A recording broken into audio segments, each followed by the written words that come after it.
Kaixo eta ongi etorri jakindunera. Gaur, esperimento egiteko zer behar dan ikusiko dugu.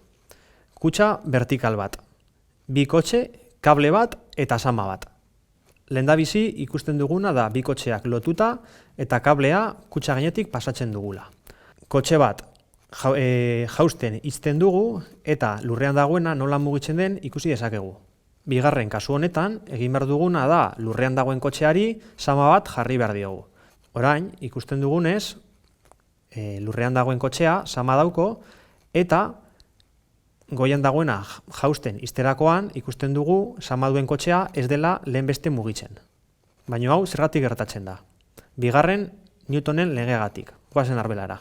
Kasu honetan, masa, kasu honetan handiago denez, azelerazioa gutxiago izaten da. Eta hau dana, da Newtonen bigarren legeak esaten dagoena. Beraz, hau esan da dana, mi esker ikusteagatik eta gogoratu sare sozialetan eta web orrian jarraitu jakindun.